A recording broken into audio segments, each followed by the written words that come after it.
ஏன் மே 1ஆம் தேதிய உழைப்பாளர் தினமா நம்ம கொண்டாடுறோம்? வேணும்ட்டு இந்த ஒர்க்கர்ஸ்லயே ஒரு சிலரை புதுசா ரெக்ரூட் பண்ணி கம்பெனிக்குள்ள அனுப்புவாங்களாம். அதாவது நாங்கெல்லாம் வேலை செய்வோம், அவங்க இவ்வளவு நாள் அந்த கம்பெனில வேலை செஞ்சவங்கள புதுசா ரெக்ரூட் பண்ணி அனுப்புவாங்க. ஸோ அவங்களுக்கும் இந்த ஒர்க்கர்ஸ்க்கு ஏதோ சின்ன பேச்சுவார்த்தை தகராறு ஆரம்பிச்சிருக்கு. திடீர்னு எங்க இருந்தோ ஒரு இடத்துல இருந்து டைனமைட் பாம் வந்து விழுந்துருக்கு. இதே மேடேக்கு இன்னொரு அர்த்தமும் உண்டு. ஆனா அந்த மேடேவை 3 முறை சொல்லுவாங்க. மேடே மேடே மேடே. அது என்ன மேடே?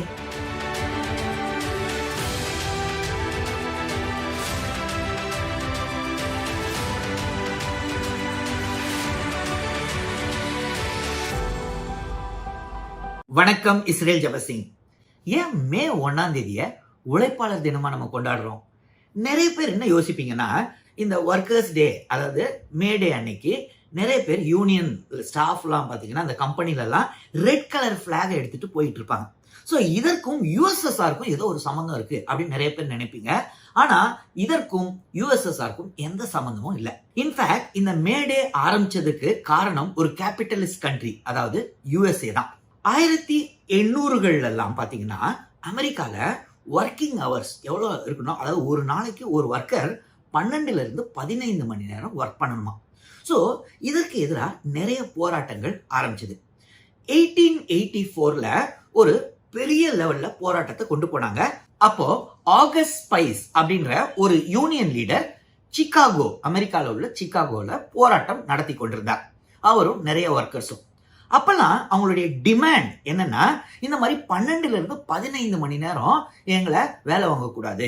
எங்களுக்கு வந்துட்டு 8 மணி நேரம் தான் ஒருத்தர் வேலை வாங்கணும். 8 மணி நேரம் நாங்க வேலை செய்வோம். 8 மணி நேரம் மனுஷனா தூங்கணும். மிச்சம் 8 மணி நேரம் எங்களுக்கு ஒரு ரெக்ரியேஷன், ஒரு லீஷர் டைம் இருக்கணும்.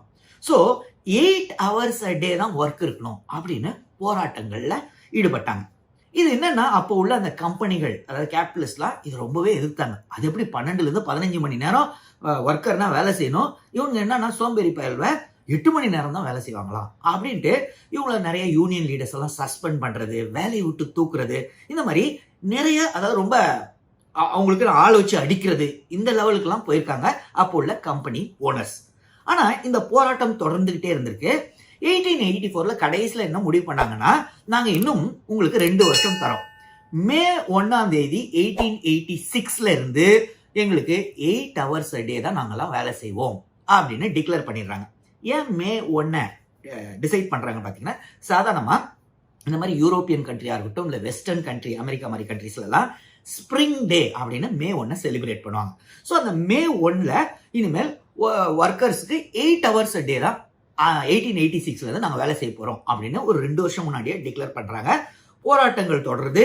கடைசியில 1886 மே 1ஆம் தேதி நம்மளுடைய ஆகஸ்ட் ஸ்பைஸ் தலைமையில பெரிய போராட்டம் நடக்குது. அதை வந்துட்டு ஹே மார்க்கெட் அஃபேர்னு சொல்லுவாங்க, ஹே மார்க்கெட் எபிசோட்னு சொல்லுவாங்க, ராயட்லாம் சொல்லுவாங்க. ஒரு ஹே மார்க்கெட்ன்ற ஒரு இடத்துல பக்கத்தில் உள்ள கம்பெனி எம்ப்ளாயீஸ்லாம் ஒரு போராட்டத்துக்கு ஆர்கனைஸ் பண்ணியிருக்காங்க. அதை தலைமை தாங்கும்படி நம்மளுடைய ஆகஸ்ட் ஸ்பைஸை இன்வைட் பண்றாங்க. ஆனா அந்த பேம்ப்ளெட்ல பாத்தீங்கன்னா, come with full arms, full force, let us fight it out, இந்த மாதிரிலாம் எழுதியிருக்கு. ஸோ உடனடியாக ஆகஸ்ட் ஸ்பைஸ் அப்ஜெக்ட் பண்ணியிருக்காரு. நான் வயலன்ஸ் மெத்தடா இருந்தா தான் நான் வருவேன், இல்லைன்னா இதெல்லாம் பிரச்சனையில முடியும்னு. சரின்ட்டு ராவோட ராவா அந்த ஒர்க்கர்ஸ் அந்த பேம்ப்ளெட்ஸ் எல்லாம் டிஸ்போஸ் பண்ணிட்டு புதுசா ஒரு நான் வயலண்ட் ஒரு மூவ்மெண்டா பேம்ப்ளெட் அடிச்சாங்க. அதுக்கு அப்புறம் தான் ஆகஸ்ட் ஸ்பைஸ் வந்திருக்காரு. வந்த உடனே இவரெல்லாம் நிறைய உரையாற்றி இருக்காரு. இப்படி போயிட்டு இருக்கும்போது அப்ப போலீஸ் என்ன பண்ணிருக்காங்கன்னா, இந்த எப்பயுமே இந்த மாதிரி பிரச்சனைகளை யூனியன்ஸ் பிரச்சனை பண்ணும்போது வேணும்ட்டு இந்த ஒர்க்கர்ஸ்லயே ஒரு சிலரை புதுசா ரெக்ரூட் பண்ணி கம்பெனிக்குள்ள அனுப்புவாங்களாம். அதாவது நாங்கெல்லாம் வேலை செய்வோம், அவங்க இவ்வளவு நாள் அந்த கம்பெனில வேலை செஞ்சவங்கள புதுசா ரெக்ரூட் பண்ணி அனுப்புவாங்க. ஸோ அவங்களுக்கும் இந்த ஒர்க்கர்ஸ்க்கு ஏதோ சின்ன பேச்சுவார்த்தை தகராறு ஆரம்பிச்சிருக்கு. திடீர்னு எங்க இருந்தோ ஒரு இடத்துல இருந்து டைனமைட் பாம் வந்து விழுந்திருக்கு. அதுல ஒரு போலீஸ் வந்து இறந்துடுறாரு.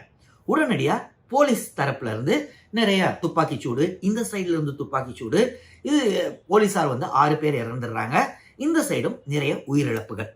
அதற்கு அடுத்த நாளே நம்மளுடைய ஆகஸ்ட் ஸ்பைஸையும் அரெஸ்ட் பண்ணிடுறாங்க.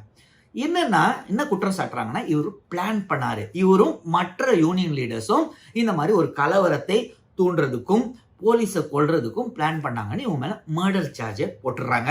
இது வந்து இவருக்கு இது பண்ணல, நான் தான் வயலன்ஸே வேணாம்ல சொன்னேன் அப்படின்னு. ஆனா பாத்தீங்கன்னா அந்த டைம்ல இந்த பிரஸ்ஸா இருக்கட்டும், ஏன்னா அவங்க எல்லாமே கம்பெனியோடைய சப்போர்ட்டர்ஸ் அப்படின்றாங்க, பிரஸ் எல்லாம் இவங்களுக்கு எதிராக பயங்கரமா எழுதியிருக்காங்க. பப்ளிக் சிம்பத்தியும் போயிடுச்சான். ஸோ அதனால இவங்க கோர்ட்டுக்கு கொண்டு போகும்போது அந்த ஜட்ஜை இவங்களுக்கு அந்த என்டையர் ப்ரொசீடிங்ஸே ரொம்ப அரகண்டா இவங்களை திட்டிக்கிட்டே தான் இருந்திருக்காங்க. அந்த ஜூரி மெம்பர்ஸும் இவங்களுக்கு அகேன்ஸ்டா இருந்திருக்காங்க. ஒரு கட்டத்துக்கு மேல இவங்களுக்கு தெரிஞ்சது கேஸை தோக்க போறோம்னு. 2 பேர் மட்டும் என்ன சொல்றாங்க, கிளெமென்சி, அதாவது மன்னிப்பு கோர்றாங்க. ஆனா ஆகஸ்ட் பைஸ் இல்ல நான் தப்பே செய்யல, எதுக்கு மன்னிப்பு கோரணும் அப்படின்ட்டு இவங்களுக்கு எல்லாம் மரண தண்டனை விதிச்சிடுறாங்க. அதுக்கப்புறம் அப்பீல்லாம் போகுது.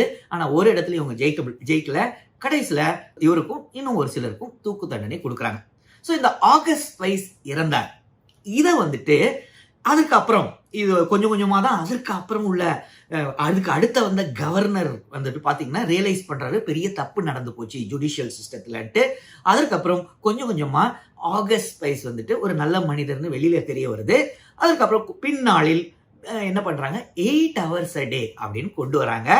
அது வந்துட்டு யாருனாலன்னா இந்த ஆகஸ்ட் பைஸ் அவரும் அவர் கூட இருந்தவங்களுடைய உயிர் தியாகத்தினால்தான். ஸோ இன்னைக்கு நம்மெல்லாம் 8 மணி நேரம் தான் வேலை செய்யறோம் அப்படின்றது யாருக்கு காரணம்னா அந்த ஆகஸ்ட் ஸ்பைஸ் தான். அதனாலதான் மே 1 இந்த போராட்டங்களே மே 1 தானே ஆரம்பிச்சது. அதனாலதான் மே டே, அதாவது மே 1 இன்டர்நேஷனல் ஒர்க்கர்ஸ் டே அப்படின்னு உலகம் முழுவதும் செலிப்ரேட் பண்றோம். சரி, இதே மே டே நம்ம இந்தியால எப்ப ஆரம்பிச்சது பாத்தீங்கன்னா, சிங்காரவேலர் அப்படின்ற ஒரு ஃபர்ஸ்ட் இந்தியாவிலே எங்க மேடே செலிப்ரேஷன் ஆரம்பிச்சதுன்னா 1923 நம்ம சென்னையில தாங்க ஆரம்பிச்சிருக்கு. சென்னையில உள்ள மெரினா பீச்ல லேபர் யூனியன் லீடரான சிங்காரவேலர் ஒரு மீட்டிங் ஆர்கனைஸ் பண்ணியிருக்காரு. அந்த மீட்டிங் முடிஞ்ச உடனே மெரினா பீச்லயே ஒரு ப்ரொசஷனும் நடந்திருக்குங்க, ட்ரிப்ளிகேன் வரைக்கும். ஸோ அதற்கப்புறம் பின்னாளில் 1959 காமராஜர் இருந்த டைம்ல அந்த இடத்தை நினைவு கூறும்படி இப்பயும் பாத்தீங்கன்னா உழைப்பாளர் சிலை எங்க இருக்கு பாத்தீங்களா, அந்த இடத்துல தான் ஃபர்ஸ்ட் சிங்காரவேலர் மீட்டிங் நடத்திருக்காரு. ஸோ அதை நினைவு கூறும்படி இந்த மாதிரி ஒரு சிலையை வடிவமைச்சிருக்காங்க. அப்போ உள்ள கவர்மெண்ட் ஆர்ட்ஸ் அண்ட் சயின்ஸ் காலேஜோடைய பிரின்சிபல், அவர் பேர் சௌத்ரின்றவரு, அவரு தான் இதை டிசைன் பண்ணியிருக்காரு. அப்ப 2 பேரை தேர்ந்தெடுத்தாரா, அந்த 4 உழைப்பாளிகளா இருப்பாங்க அந்த சிலையில. அது வந்துட்டு ஒண்ணு வந்துட்டு அவருடைய நைட் வாட்ச்மேன், அந்த பையன் பேர் வந்து சீனிவாசன், அந்த வாட்ச்மேன் பேரு. அவர் வந்துட்டு இந்த 2வது 4வது மனுஷங்களா இருப்பாங்க இந்த உழைப்பாளிகள் அந்த சிலையில, அவங்க அந்த சீனிவாசன் மாடலா இருந்திருக்காரு. 1st and 3rd ஒரே இதுதான் அவருடைய ஸ்டூடெண்ட், பையன் பேர் ராமு.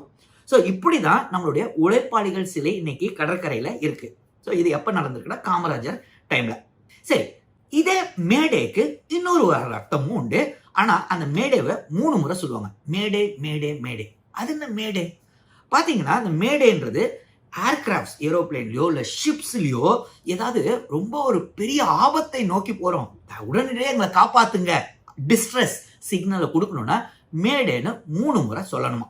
இது எப்ப ஆரம்பிச்சது பாத்தீங்கன்னா 1923 வரைக்கும் SOS அததான் சொல்லுவாங்க, இந்த மாதிரி டிஸ்ட்ரெஸ் தான். இதை SOSன்றது டெலிகிராஃப்ல மோர்ஸ் கோடு மூலமா பண்ணுவாங்க. ஸோ SOSல டேஞ்சர்னு அர்த்தம், உடனடியாக எங்களை வந்து காப்பாத்துங்கன்னு அர்த்தம். 1923 அப்புறம் நிறைய கொஞ்சம் கொஞ்சமா ஏர்கிராஃப்ட்ஸ்லாம் ஜாஸ்தியாக ஆரம்பிச்சது. அப்போ லண்டன்ல ஏர்கிராஃப்ட்ஸை பொறுத்த வரைக்கும் ரேடியோ சிக்னல்ஸ் யூஸ் பண்ணுவாங்க. இவங்க வந்துட்டு ஷிப்ஸ் 1923 முன்னாடி டெலிகிராஃப். ஸோ அப்போ என்ன டிசைட் பண்ணாங்கன்னா, இந்த மாதிரி SOS ரேடியோ மூலமா சொன்னா கன்ஃபியூஷன் வருது அப்படின்னு சொல்லிட்டு அங்க உள்ள ஒரு ஆபீசர், அதாவது இங்கிலாந்துல உள்ள ஒரு ஏர்போர்ட்டோடைய ஆபீசர், அவர் பேரு ஃப்ரெட்ரிக் ஸ்டான்லி, அவர்கிட்ட சொல்றாங்க, நீங்க வேற ஏதாவது ஒண்ணு டிசைன் பண்ண முடியுமா, அவருடைய ஹையர் அபிஷியல்ஸ் கேட்கறாங்க. உடனே இவரு யோசிச்சுக்கிட்டே இருக்காரு, சரி வேற என்ன, இந்த மாதிரி ஒரு டிஸ்ட்ரெஸ், ஒரு பயங்கர ஆபத்துல இருக்கும்போது உதவி கேட்கறாங்கன்னா வேற என்ன சொல்லலாம் அப்படின்ட்டு. அப்ப இவருக்கு மைண்ட்ல வர்றது என்னன்னா மேடே. ஏன் மேடே வந்துச்சுன்னு பாத்தீங்கன்னா, அப்போ பெரும்பாலான ஏரோப்ளேன்ஸ் இங்க இருந்து, அதாவது இங்கிலாந்துல இருந்து பிரான்ஸுக்கு போகுமா. ஸோ பிரான்ஸ்ல பாத்தீங்கன்னா மேடர் அப்படின்னா, மேடர்னா ஹெல்ப்னு அர்த்தம். ஹெல்ப்னு இவர் இங்கிலீஷ்ல ஒருவேளை யூஸ் பண்ணா, ஹெல்ப்ன்றதை அடிக்கடி எல்லாருமே யூஸ் பண்றது, ஹெல்ப்னு. ஸோ அந்த இம்பாக்ட் புரியாது, எவ்வளவு ஆபத்துல இருக்காங்கன்னு புரியாது. அதனால ஹெல்ப்ன்ற வார்த்தையை அவாய்ட் பண்ணிட்டு, அதே சமயத்துல மேடே அப்படின்னா பிரான்ஸை பொறுத்த வரைக்கும் அது ஹெல்ப். இங்கிலீஷ் வேர்ட்ஸ் மேடேன்னு யூஸ் பண்றோம். அதனால மேடேன்னு அவரு கொண்டு வராரு.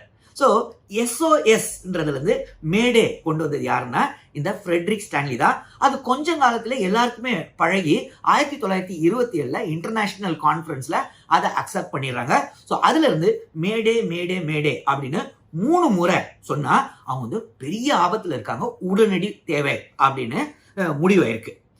SOSனா சாதாரணமா நிறைய பேர் சொல்லுவாங்க save our ship, save our soul அப்படின்லாம். அதெல்லாம் ஆக்சுவலா அந்த அர்த்தம்லாம் கிடையாதான்.